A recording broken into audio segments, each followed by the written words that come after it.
Assalamualaikum warahmatullahi wabarakatuh. Selamat datang di channel As by Story. Jangan lupa like, komen dan subscribe serta aktifkan lonceng notifikasi agar tidak ketinggalan cerita menarik lainnya. Sekarang mari kita mulai ceritanya. Dir, panggil seseorang. Nadira menoleh. Ia tersenyum mendapati wajah cantik di belakangnya. Lo, kata Danu, lo kecelakaan. Gue kaget banget Dir, astagfirullah. Si Danu gableng sekali-kali dia kayak yang ketabrak. Jangan elu mulu, heboh Tari. Salam dulu mbak cantik, baru ngatain orang, ingat Dira. Hehe, assalamualaikum calon ustazah, canda mentari. Nadria terkekeh. Gimana keadaan lo? Gue denger dari Danu kaki lo luka gede banget, mana-mana. Sebelah mana? Tari menunduk menatap kaki Dira yang tenggelam oleh gamisnya. Tiba-tiba seseorang menoyor bagian belakang kepala Tari yang tadinya menunduk hingga hampir tersungkur. Danu jangan gitu, tegur Dira sembari mengelus kepala Tari. Lo apa-apaan sih Nu? Ngajak berantem gue mulu perasaan, jangan mentang-mentang lo laki jadi lo pikir gue takut. Sini lo kalau berani. Mentari naik pintam, ia menggulung lengan bajunya. Slow aja bego, abisnya lu sok perhatian banget ke Dira, jenguk aja kagak lo. Jawab Danu. Gue jenguk ya, tapi kata suster Diranya pindah rumah sakit. Pas gue nanya susternya bilang gak tahu, sahut Tari nyolot. Udah Tar udah, istighfar anak cewek gak baik ngomong kasar gitu. Dira mengelus punggung belakang Tari guna menenangkannya. Untung ada Dira lu, kalau gak abis lu ama gue. Aduh Dir, gue takut ejek Danu. Nu, kamu jangan gitu dong, ini salah satu alasan utama kenapa kalian gak pernah bisa akur. Danu tidak menanggapi ucapan Dira. BTW lo kemana? Masa iya hampir sebulan hilang kabar, tanya Danu. Aku dirujuk ke rumah sakit lain. Terus yang jadi wali lo siapa? Alhamdulillah, aku masih ada keluarga di Jakarta. Syukur deh, gue khawatir banget pas nyari lo ke rumah sakit terus elonya gak ada. Dan yang lebih bikin khawatir lagi Pak Dio pas ditanya malah geleng-geleng sama ngangguk-ngangguk doang. Gue pikir lo kenapa-napa Dir, sumpah. Gak usah alay lo, pakek sumpah-sumpah segala, cetus Tari. Aku gak apa-apa kok. BTW makasih udah bantu aku hari itu, tulus Dira. Aelah Dir, lo makasih sama gue. Tuh sono makasih banyak-banyak lo sama Pak Dio, kalau perlu lo bawa .in surat saham buat tanda makasih lo, saran lebay Danu. Nadira menatap bingung, ia tahu hari di mana terjadi kejadian itu dosennya adalah salah satu orang yang membantu, namun kenapa ia disarankan harus berterima kasih sebesar itu? Lo pasti gak inget kan? Dir, hari itu Pak Dio gentel gak punya tanding, gentel banget dah pokoknya. Kenapa gue bilang gitu? Ya karena waktu denger lo kekurangan darah dengan kerennya Pak Dio langsung ngambil HP dan nelpon seseorang buat nganterin darah secepatnya. Terus nih ya di saat gue lagi buta-butanya sama batasan yang selalu lo jaga karena kekhawatiran gue sama lo. Di situ Pak Dio berusaha membatasi gue.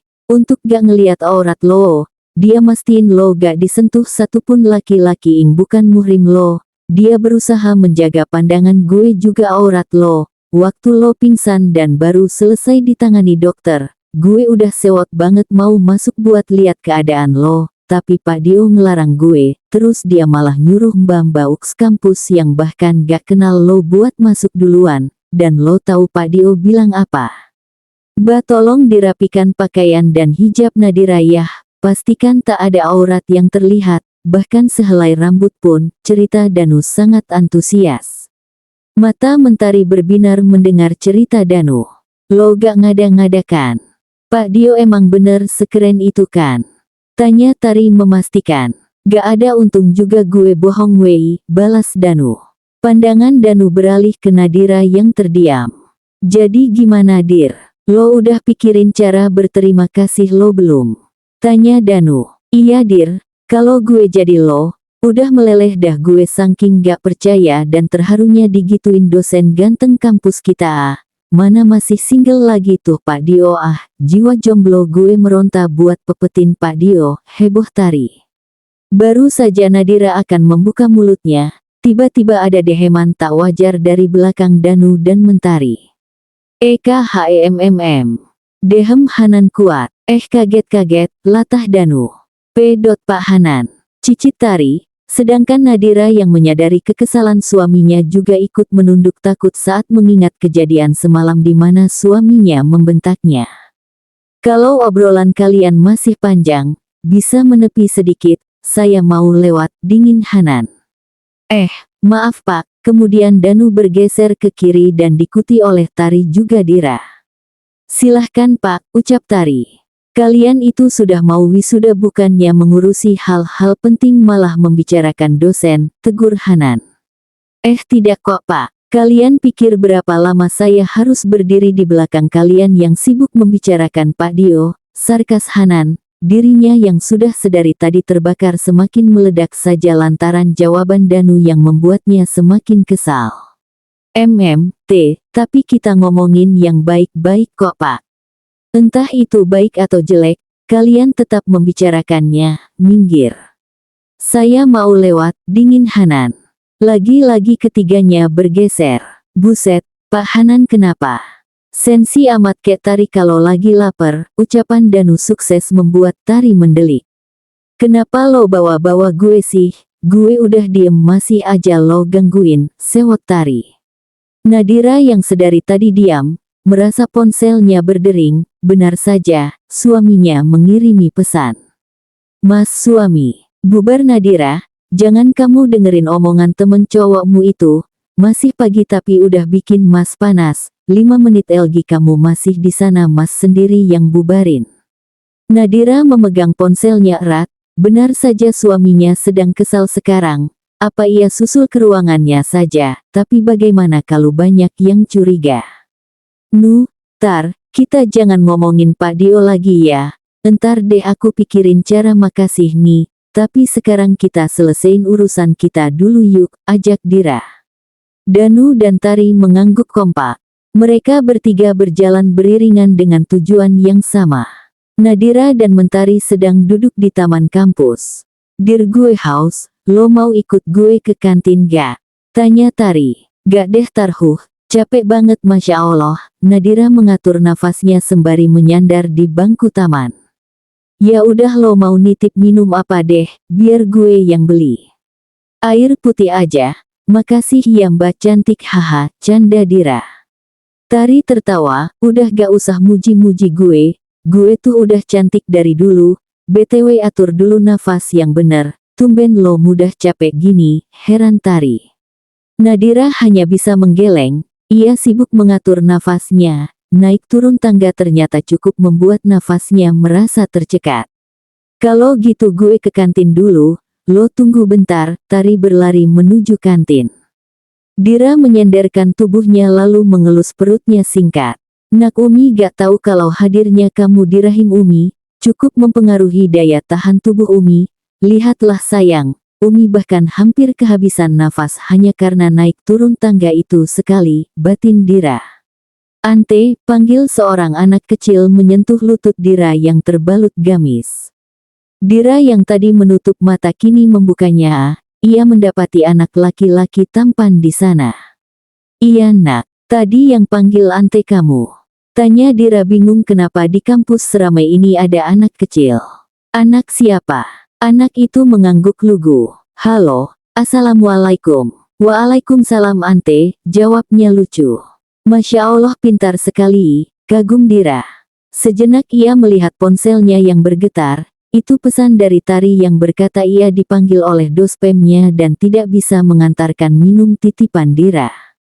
Dira mengatakan itu tidak masalah, toh di sini ada anak tampan yang menghilangkan rasa hausnya. Sini duduk, jangan berdiri terus, nanti kakinya pegel, ajak Dira hangat. Maaci. Dira berbinar, ia mengelus pipi cubi itu lalu ia tempelkan di perutnya. Berharap anaknya kelak akan sepintar dan semenggemaskan ini. Kamu kenapa di sini? Sama siapa kesini Tanya Dira lembut. Ante, itu kecini ama Ocil. Dira mengerutkan keningnya. Terus Ocilnya mana sayang? Kenapa sendirian? Ocil main komputer telus ante, itu mau main ke sini. Itu sayang, anak kecil gak boleh main sendirian ke sini. Nanti kalau kamu tersesat gimana? Ocilnya nangis nyariin itu, jelas Dira lembut, jiwa keibuannya semakin terlihat jelas. Gua gak mau ante, Ocilnya itu gak boleh nangis, nanti itu dimalahin mama. Dira tertawa.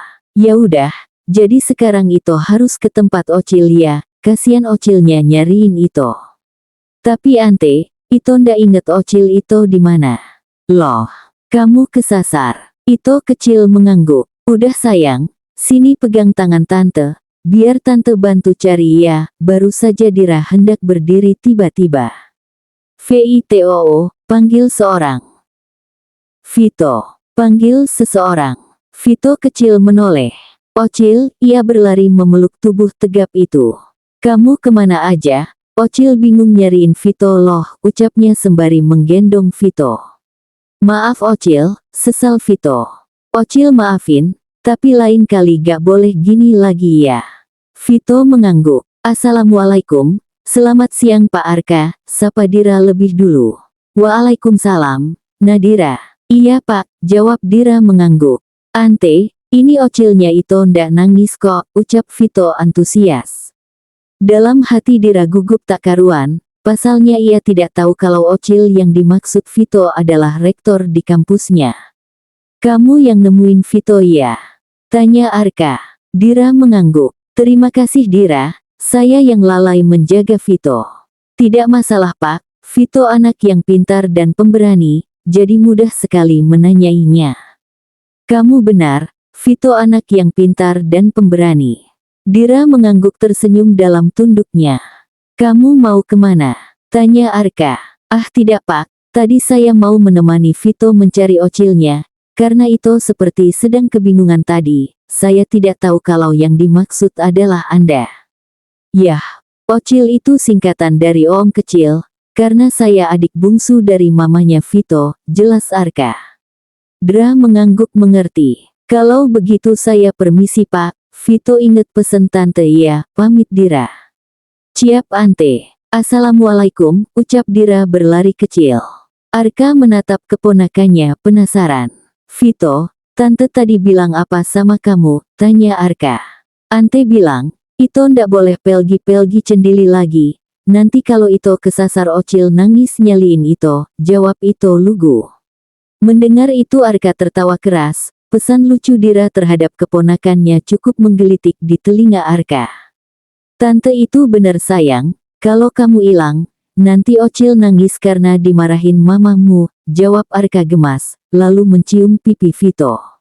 Nadira berlari kecil menuju bangku koridor dan duduk di sana. Ya Allah, Dira yang kelelahan berpikir keras, apa yang sudah ia katakan dengan Vito? Bagaimana kalau Vito menyampaikan perkataannya kepada rektornya itu? Bagaimana kalau Pak Arka menganggap Dira tidak sopan atau salah paham tentang dirinya membawa Vito? Lagi-lagi ponsel Dira bergetar, di sana menunjukkan kontak Mas suami. Assalamualaikum Mas, sapa Dira. Waalaikumsalam, kamu kenapa sayang? Tanya Hanan to the point. Gak apa-apa kok Mas, emang kenapa? Tanya Dira bingung. Kamu kayak capek banget, suara kamu juga ngos-ngosan gitu. Gak kok Mas, Dira baik-baik aja, jawab Dira menenangkan. Jujur saja, saat ia bersama Vito tadi perutnya sempat kram sekilas. Gak usah bohong yang, Mas lihat kamu, Mas ada di seberang tempat kamu duduk, skak Hanan. Dira yang panik bukan main dan langsung mencari keberadaan suaminya. Jelas saja Hanan benar-benar berada di seberangnya sekarang. Kamu ke ruangan Mas, Mas tunggu, Assalamualaikum, putus Hanan. Dira menghela nafas berat, pasti suaminya akan mengomeli dirinya lagi. Ruangan Hanan. Assalamualaikum Pak, panggil Dira. Waalaikumsalam, masuk. Dira melangkahkan kakinya. Pak maaf, boleh pintunya dibuka saja, tanya Dira. Ia hanya tidak mau orang-orang semakin mencurigai hubungan mereka jika pintu ditutup. Hanan mengangguk boleh, Kalau kamu mau mereka ngeliat saya mencium kamu, jawab Hanan spontan. Sontak Dira langsung menutup pintu rapat dan menguncinya. Duduk, titah Hanan. Dira duduk dengan gugup. Hanan mengambilkan air untuk istrinya. Minum dulu. Hanan mengubah cara bicaranya menjadi sedikit lebih lembut. Makasih Pak. Dira mengambil gelas itu dan meminumnya. Hanan duduk di samping Dira sembari mengelap keringatnya. Kamu abis ngapain aja? Kenapa keringatan sebanyak ini? Game saya dari ruang perlengkapan Pak, jawab Dira formal. Dira, kita cuma berdua di sini, lagian pintu juga udah kamu kuncikan, ingat Hanan. Mas, ini masih di kampus, nanti ya kalau udah di rumah aja. Gak, kamu udah janji dan deal buat nepatin ketiga syarat Mas kan? Dira mengangguk. Terus kenapa kamu ngelanggar syarat pertama dan berusaha menghindari syarat kedua? Mas, Dira cuma naik ke ruang perlengkapan 1 kali, dan setelah selesai Dira langsung turun, tapi itu buat Dira capek banget, nafas Dira jadi lebih pendek sekarang, jelas Dira. Ini yang Mas maksud sayang, kamu bakal kecapek.an dan kehabisan nafas kalau sering naik turun tangga gini ya. Hanan menaikkan temperatur aknya. Dira gak tahu kalau pengaruhnya sebesar ini Mas. Dira menyandarkan rubuhnya ke sofa ruangan Hanan. Yang, ini yang Mas takutin. Mas takut kamu kecapek.an. Sini angkat kakinya. Hanan mengatur posisi bantal sofa agar nyaman untuk Nadira dan memberi instruksi untuk Dira meletakkan kakinya di atas paha Hanan. Mau ngapain Mas? Mas pijitin. Hanan mengangkat kaki Dira. Gak usah Mas. Dengan cepat Dira menurunkan kakinya. Gak apa-apa sayang. Kamu juga kayak gini karena mengandung anak Mas kan? Jadi gak apa-apa sini Mas pijitin kakinya. Hanan mengangkat kembali kaki Dira lalu menyibak gamis Dira hingga lutut dan memijit bagian betis. Makasih Mas. Kamu suami paling pengertian sedunia, canda Dira. Oh jelas hahaha, tawa Hanan. Dira merasa tubuhnya benar-benar nyaman sekarang. Mas masih ada kelas gak? Tanya Dira. Masih 2 kelas lagi sayang. Jam berapa? 1 jam lagi, kenapa? Dira mau cerita. Cerita apa istriku? Dira tersenyum manis. Tadi ada anak kecil yang kesesat di taman kampus namanya Vito. Awalnya Dira gak lihat, tapi Vito nyamperin Dira. Siapa yang bawa anak kecil ke kampus? Dengerin Dira dulu makanya, terus Dira ajak dia ngobrol dan tanya dia sama siapa di sini. Kenapa dia bisa kesasar di taman? Katanya dia kesini sama ocilnya karena ocilnya mainin komputer terus makanya Vito keluar diam-diam. Ocil, itu singkatan dari Om Kecil, biasanya panggilan buat anak bungsu keluarga kayak Gibran. Hanan mengangguk paham. Dira sempet nasehatin dan ajarin beberapa hal ke Vito, tapi apa? Tapi tiba-tiba Pak Arka datang. Jangan bilang Pak Arka itu ocilnya Vito. Dira mengangguk galau. Hanan menghela nafas berat. Terus kenapa ekspresi kamu gitu? Selidik Hanan. Vito itu anak yang sangat pintar Mas. Terus kenapa? Bagus dong. Masalahnya tadi Dira bilang gini ke Vito, nak, kamu gak boleh pergi kemana-mana sendiri lagi kayak gini ya nanti ocilnya nangis nyariin Vito. Dira mengulangi nasihatnya ke Vito tadi. Dira ngomong gitu karena Dira gak tahu kalau ocilnya rektor kampus Mas. Gak apa-apa sayang, kalaupun Vito sampein ke Pak Arka juga GPP kok, dia gak bakal marah sama kamu yang udah nasihatin hal baik keponakannya. Tapi Dira malu Mas, Pak Arka itu badannya hampir sama kayak Mas, menjulang banget, mana mungkin nangis kayak yang Dira ucapin ke Vito. Dira menutup wajahnya gusar. Hati Hanan merasa tercubit karena laki-laki lain membawa pengaruh pada mood istrinya hari ini. Udah sayang, jangan dipikirin lagi ya. Dira diam tak menjawab. Anak Abi apa kabarnya hari ini Tanya Hanan pada perut Dira.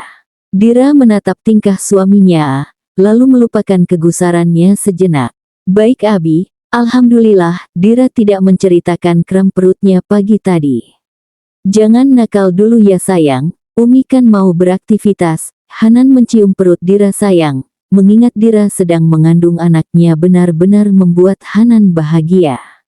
Dia gak nakal kok mas, dia anak baik, sama kayak abinya, jawab Dira. Emangnya mas baik mas laki-laki terbaiknya Dira setelah ayah. Hanan menangkap tubuh Dira dan memeluknya. Makasih sayang, tapi mas mohon jangan libatkan pria manapun untuk mempengaruhi mood atau hari kamu. Mas gak mau, biar mas aja. Hanan menenggelamkan wajahnya di dada Dira yang bersandar. Ia sangat menyukai wangi Nadira. Maksud mas apa? Tanya Dira lembut. Ia mengusap rambut suaminya sayang. Seperti pagi tadi, cerita tentang Pak Dio yang membantu kamu. Mas tahu itu cukup mempengaruhi kamu. Dan siang ini ada Pak Arka yang ngebuat kamu gelisah gini. Gayang, kamu gak boleh libatin mereka di pikiran kamu. Cukup mas aja. Berhenti membuat mas cemburu Dira. Ini salah satu alasan kenapa mas gak mau kamu ke kampus. Selagi mereka gak tahu kamu istri mas, mereka akan merasa bebas menaruh hati ke kamu. Mas gak bakal ikhlas sayang, racau Hanan. Ia menumpahkan apa yang sudah membebani hatinya sejak pagi. Dira mengeratkan pelukannya. Kenapa mas mikir gitu Dira sama sekali gak mikirin orang lain, cuma mas sama kandungan Dira, udah itu aja. Jujur aja cerita Danu tentang Pak Dio emang ngeganggu Dira, tapi Danu bener mas, Dira harus ucapin makasih langsung ke Pak Dio, dan Pak Arka, Dira akan lupain kegusaran Dira janji. Biar mas aja yang bilang makasih ke Pak Dio. Dira mengurai pelukannya hingga terlepas, ia menatap wajah tampan suaminya kemudian merapikan rambut Hanan yang tadi sempat berantakan karena ulahnya. Kalau mas yang bilang makasih, nanti Pak Dio tahu tentang kita. Pak Dio udah tahu sayang. Dira kaget, ia menatap suaminya bingung. Waktu mas tahu kamu kecelakaan, mas langsung gas ke rumah sakit tanpa mikirin apapun, mas khawatir banget hari itu. Pas sampai mas lihat Pak Dio duduk di depan ruangan kamu, tapi waktu mas lihat kamu terbaring mas kalang kabut sayang, mas gak peduli dan langsung nerobos masuk. Pak Dio kaget lihat reaksi mas, makanya mas ceritakan yang sebenarnya. Dira diam, dalam hati ia khawatir Pak Dio akan membocorkan rahasia mereka. Seakan tahu kekhawatiran istrinya, Hanan menyambung ucapannya. Mas sudah minta Pak Dio untuk ngerahasiain tentang kita, jadi kamu tenang aja ya, kamu bisa ngurus semuanya tanpa beban. Senyum Dira terbit setelah mendengar itu, syukurlah jika Pak Dio mau membantu merahasiakannya. Tiba-tiba perutnya kram lagi, Dira menahan kejutan sakit kram yang tiba-tiba, ia takut suaminya panik berlebihan. Kenapa sayang? Hanan menyadari sesuatu di wajah Dira. Dira menggeleng sembari tersenyum canggung, tangan mengusap perutnya guna meredakan kram. Kenapa sayang perut kamu sakit? Hanan ikut mengelus perut Dira, kenapa ekspresi istrinya seperti menahan sakit. Tiba-tiba, tok tok tok tok. Tok tok tok tok, suara pintu Hanan diketuk. Mendengar itu Dira berusaha mengenyampingkan kramnya, ia berusaha bangkit dengan panik. Mas itu ada yang ketuk pintu oh, ya Allah gimana dong mas, nanti kita ketahuan gimana.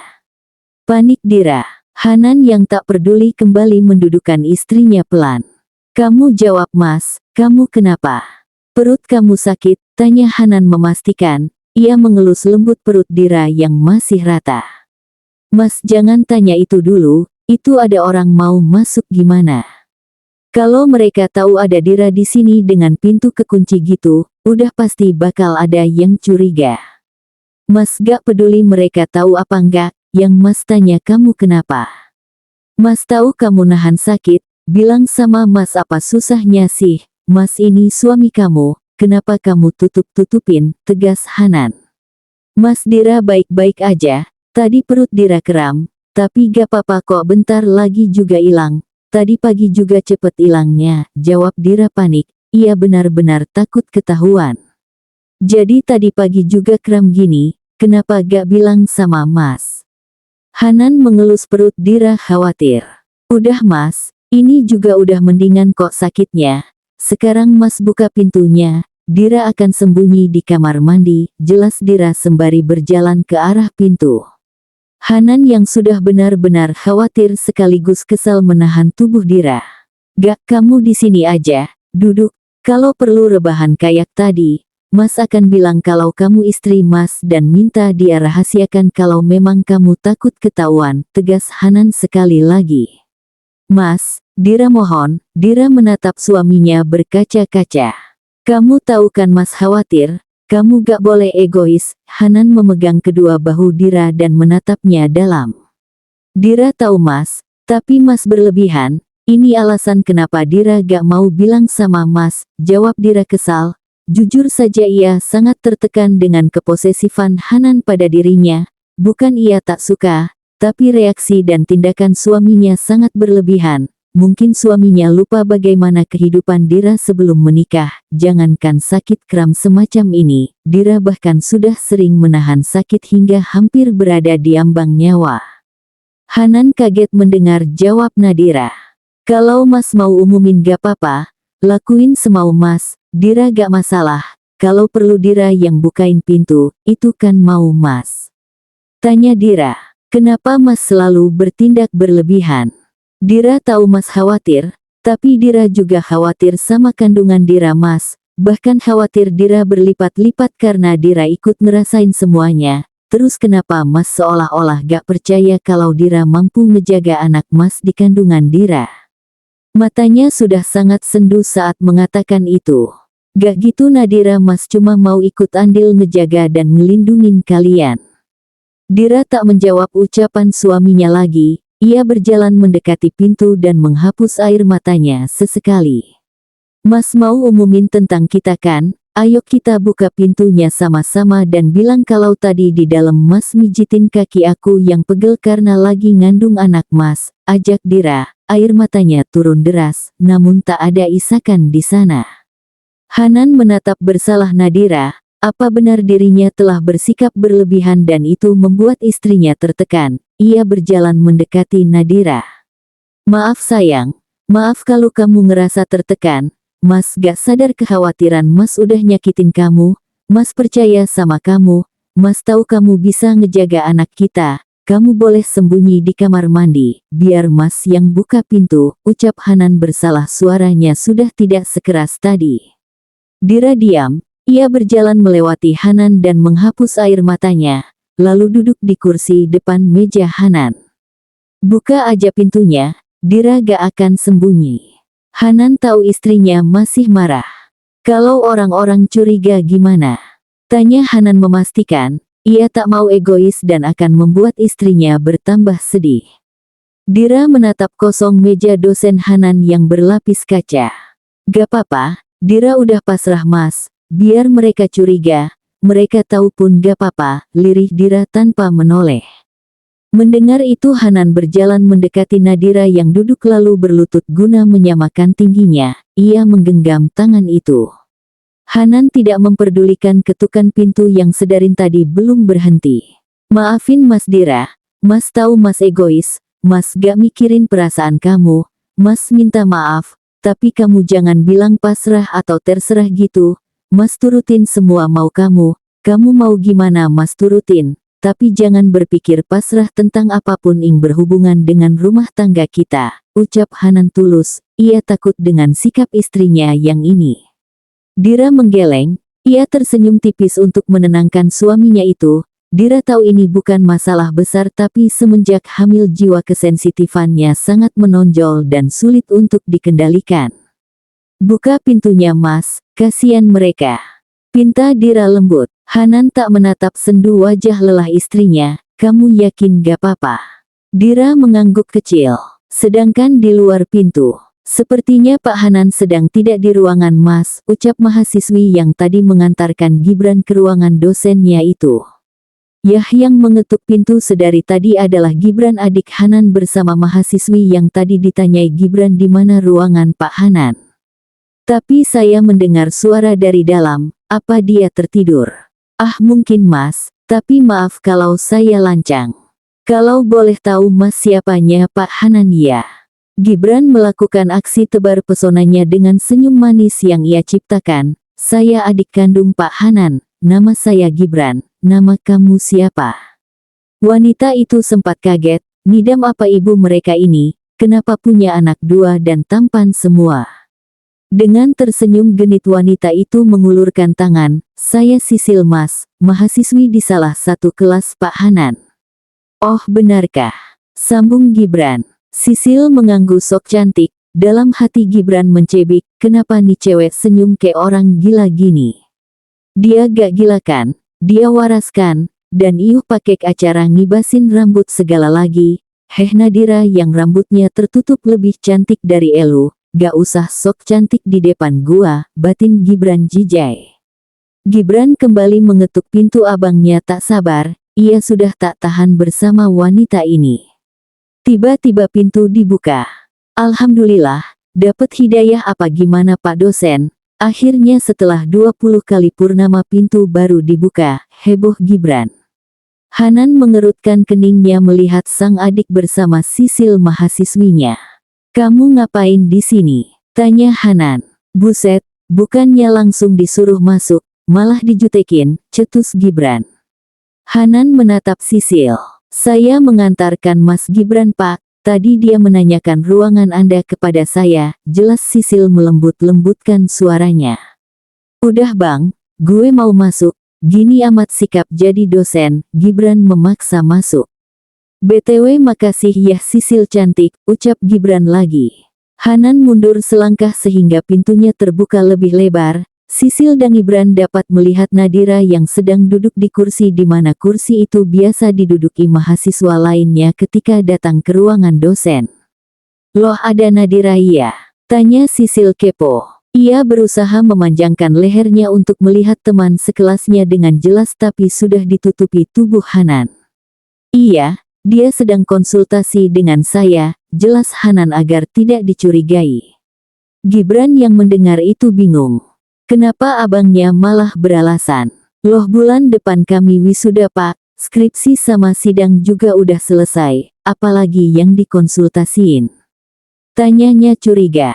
Kamu kalau tidak ada kerjaan mending pulang, semua mahasiswa itu punya urusan perkuliahan yang berbeda, kalau urusan kamu sudah selesai, belum tentu teman-temanmu yang lain juga selesai, jawab Hanan cepat. Sisil mengangguk takut, kalau begitu saya permisi Pak, Mas, pamit Sisil. Baru saja ia berbalik tiba-tiba Gibran memanggilnya. Dia pasti mau minta nomor gue, batin Sisil. Sisil membalik tubuhnya dengan senyum menjijikan. Kenapa Mas? Maaf sebelumnya, tapi apa Sisil Muslim? Tanya Gibran sopan. Iya Mas, saya Muslim. Gibran tersenyum kecil.